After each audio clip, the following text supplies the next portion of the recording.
See, the first thing that I have been told is the time limit. And that I think is completely unfair. Because by force of habit, I speak for 2 hours non-stop and don't let anyone else speak. But thank you very much. Coming to the India Foundation was lucky for me when I left Times Now in 2016. Right a few days after quitting Times Now, even when the name Republic had not been given, I came to Goa to the India Foundation conference. And I got so much love. I got so much love. I had put my life savings of 30 lakh rupees together and decided to launch a TV network to take on the biggest media house of this country. That's all I had. And at that conference, I had no investment, nothing planned. At that conference, everyone came to me, shook my hand, hugged me, and said, it is going to be possible. Go ahead and do it. I got so much love in Goa. Believe me, magic has happened after that. So the first thing I want to say here is big thank you to the India Foundation, to the love that you've given me. Today, that same network that started from a 700 square feet co-shared space in Mumbai reaches approximately 16 to 20 crore viewers every week, and we are not even counting digital. This is only possible if you give me unparalleled love. So first of all, very, very grateful for that. I have 5 points I want to share with you today. And I do hope that this becomes some food for thought at this conference. What we need to do today, when you say from roots you rise to conquer the world, we don't need to be self-deprecating. But it is time to be honestly self-critical. We must not be in an echo chamber where we tell ourselves we are the best, we were the best, and we shall continue to be the best. The moment you do, if you're a friend, and I hope you have friends in this room, I say the best friend is someone who can look at you in the eye and tell you where you're going wrong. And I think, therefore, I say let's do some honest self-assessment. I have 5 points to make, and I will end by telling you what I'm going to do for it. The first point I want to make is this. It is time to be confident of our own narrative. It is time to stop constantly seeking the endorsement of the West. Constantly. And I say this in the presence of the esteemed Dr. Jaishankar. You know where I've come from. We've had a chat on this, sir. It is time to stop constantly seeking the approval of those who will not give you approval, but who will get a sense of entitlement every time a country of 1.4 billion people comes to them and says, give us our space, endorse us, and certify us. Do we have the courage to say that we don't need their certification? Do we have the courage? That's right. So I say today, what happens? We overtake the United Kingdom and France. We become the 5th largest economy of the world. What did the New York Times say? They say India's falling economy sags further. And yet we go to them and say, give us your endorsement. We have moved, and Mr. N.K. Singh referred to it. We have moved almost 300 million people out of poverty as per the UN Multidimensional Poverty Index, right? And we still seek the approval of the West that stereotypes us as a country of snake charmers. When we are making our place in the global story, we have to stop seeking the approval of the neo-colonial media, whose aim is simply coercive culture imposition. Coercive culture imposition is not political imposition. Culture imposition means they want you to feel smaller so that your scale, Mr. Mahindra spoke of scale. You may be larger as an economy, be larger as a military, be larger as a society. You may be larger in terms of maybe one day innovations. But unless you have confidence in your own culture, and stop getting the approval of the West, things will not effectively change.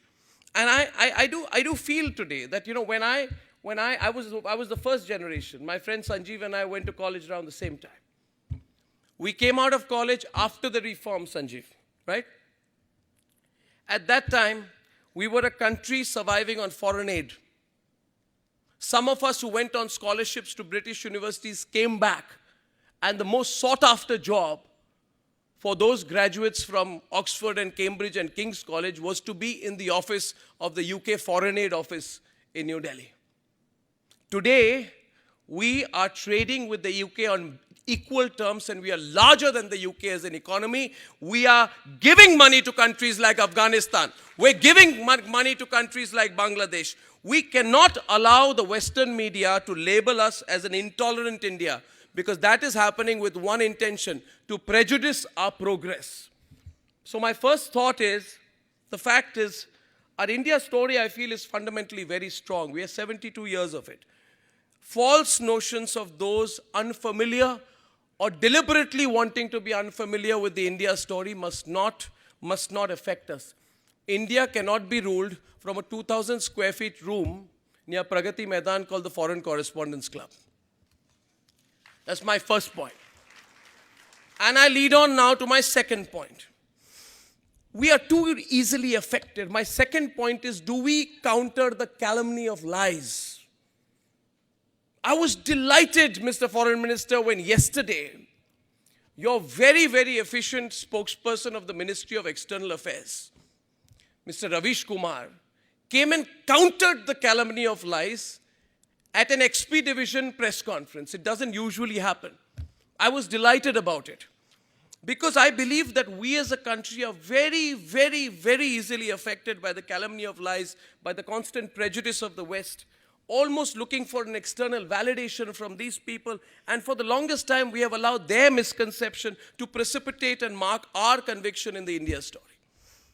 We let media houses run by our colonizers like the BBC mock the Chandrayaan-2 mission even before its launch with cartoons where aliens were saying, "Ajeeb desh hai, kuch log chand tak aa gaye aur kuch sadak par bhi theek se nahi chalte." This was a BBC Hindi cartoon.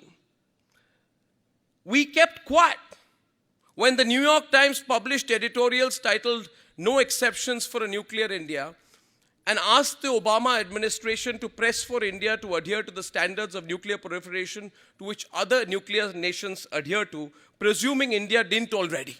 What a presumption! What a presumption!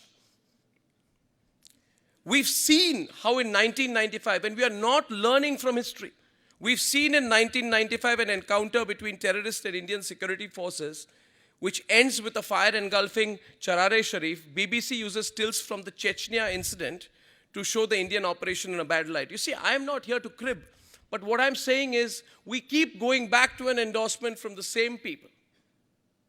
And that is their worth. I went to the offices of Time magazine in New York, 7,000 square feet office. We allow a country of 1.4 billion people whose aspirations are rising every day to have its position questioned by a dying organization of no value in the West, of 7,000 square feet, and what matters to us is the global power index coming out of that room. What a shame. What a shame. The point is that the time has come for India to counter and neutralize the lies spread by the Western media mavens, to undo the preset, presumptuous, and untrue views it creates about our country. Last night on my program, I had a person from, I think, the Wilson Center called Michael Kugelman. He tweets every day about how India treats Muslims badly. I asked him 2 questions about the CAA. He was stuttering. There was no knowledge to base it, but there was confidence. We have the knowledge, we lack the confidence. I say it will start with self-assertion. Self-assertion. My third point is, therefore, what have we done? Like Mr. Mahindra says, we all contribute our bit. I want to tell you, we have contributed our bit. And when we contribute, we do so with all our heart, all our conviction, all our conviction. At the Republic Media Network, we reach 15 to 20 crore, 150 to 200 million Indians every day. Our mission is Rashtra ke naam. Our tagline is Nation First, No Compromise. Rashtra Sarvopari. And I felt so happy when, despite all the odds, on the 2nd of February, we launched Republic Bharat. 12 crore viewers on week 3. And at that point of time, it was the time when, unfortunately, several Indian media houses joyously joined the campaign of the West. After the Balakot strikes, I repeat, Indian media houses, our Jayachands are at home, our Mir Jafars are at home. And I say today that even yesterday, the unprintable facts on a website which produces an article which says that the Indian Air Force has been outgunned by the Pakistanis in the last 1 year. Do a Google search and you'll know who I'm talking about. These people joyously joined the expedition of the Western media houses to denigrate our own people. At that point of time, we coined a phrase. I like coining phrases. 3.5 years back, I coined a phrase on a show. It became a hashtag, and it did remarkably well, I must say. I'm so proud of it. It's called Tukde Tukde Gang. Somewhere around March, I'm glad, Mr. Foreign Minister, you've also had the occasion to use it recently. I commend you for it, sir. I stand with you, sir. But we also used another phrase called the Sabut Gang. Now, why do we use these phrases? Because sometimes complex arguments do not permeate to all people. We are told we simplify the news. We simplify the news to a metaphor in which the basic facts are understandable to the people. Because when we say Sabut Gang, and then we countered it with the footage of the Spice 2000 missiles which were used. So we effectively countered with facts a 1-month campaign to say that the Indian government had lied about the Balakot strikes. I feel so ashamed of the media in India that joins this expedition. The point that I'm making today is, if we as a media house can do it, what if so many more of us do it? What if all of us tell ourselves that we are not a meek nation desperately trying to find its footing in the global order anymore, that we are an empowered nation and we have the capacity to produce an extremely powerful counter-narrative? And has the time not come today to not do it occasionally, for not one network to do it occasionally, but for the entire Indian media, the people of this country, to make it a constant and strong narrative? That is my question to you. Which brings me to my third point tonight. Time is up, but I must make my third point. Challenge the global media hegemony. Challenge them in media and in think tanks. I will end with 2 examples. I do not believe that others can do it better than us. But there's one word we use very often in the media. It is reach. Reach. Reach. What in industry they call scale. For us in media, it is reach. When someone tells me, what is your purpose, Arnab? I say my purpose is that if I feel the value of my conviction, I must control your mind space.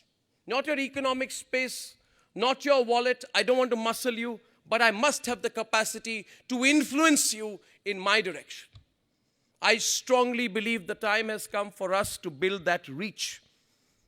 UK, BBC, global audience of 426 million. When I was at Cambridge doing a fellowship, it was full of Chinese, and I asked them, why are you here? They said, our government has sent us here to know how a small island nation ruled the world.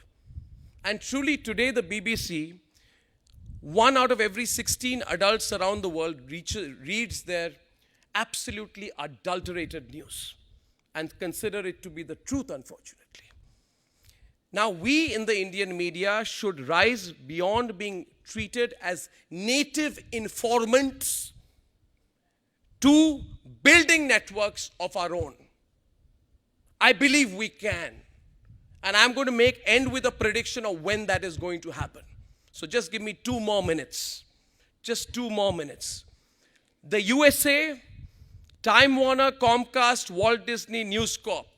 We need to cultivate media networks and seek investments centered in India that challenge this media hegemony, curate the India story for the world instead of seeking space in their publications. When I started my organization, I told you I had no money. I was told, I sat in a room when I had no money. When I had hired people, I sat in a room at the Westin Hotel in Mumbai. And I was told, Arnab, how much money do you want? But just do one thing. Your company will be registered in Singapore. And it was a very difficult choice. I was told in a room, we'll give you $200 to $300 million, no questions asked. But it has to be centered in Singapore. I want to tell you one thing. I did not even raise $10 million, but it was 100% Swadeshi. My company is based, registered in Mumbai. I pay taxes. I don't complain. I'm working hard for one day a company to rise from India that will counter these airwaves. Other countries are going global. Al Jazeera, Russia Today, even China. I had more to say, but I don't want to expend my time. But in the presence of our foreign minister, I want to say this. People like Swapan Das Gupta, Ram Madhav, all of you, think about what our capacity as a country will be if we can do it. And I want to say one last thing. You know why I know we are going to do it? Because I promised you today, as I promised in 2016 in Goa. I said 1 year from now, I said it in the presence of Mr. Arun Puri and other worthies from the media. I said 1 year, and they didn't like it one bit. I said 1 year from now, I'm going to be the #1 media news organization in television. Ladies and gentlemen, 2 years from now, maximum 2 years from now, Republic will be the first media organization from the soil of India to make sure that our flag is pitchforked in multiple global quarters. And I'll tell you how. At that time when I said this, they scoffed at me and they said it was ridiculous. I don't know how. My friend Sanjeev, I share many things with him. I told him that I don't know how. I don't know how. But something in my mind tells me we have 3 things on our side. We have the power of youth, and we have an incredible understanding of technology. And the broadcast and digital medium needs technology. Finally, the world is flat for the first time. And I'm not inspired by Thomas Friedman. I am saying the world is flat because digitization in the world today reduces the cost of capital to an unbelievable fraction of what it used to be. So what do we need? We need dreams. We need talent. We need conviction. And more than anything else, we need to believe that our time has come. Our time has come. 2 years we'll start. In 5 to 10 years, I want to see in my professional life. I want to see. I hope that we together will see the country that became a software superpower. And by the way, the last and most unquestionable advantage we have is that we speak better English than anyone in the world. So we have language, youth, technology, belief, little bit of capital. And we will do it. We will reverse colonize. How beautiful it will be. I love London. I'd love to colonize it again. Is that not the time? So if my time is up before he pushes me out, I'll say thank you to me. And please wish me the same amount of love, luck, and affection as you gave me 3 years back. Thank you.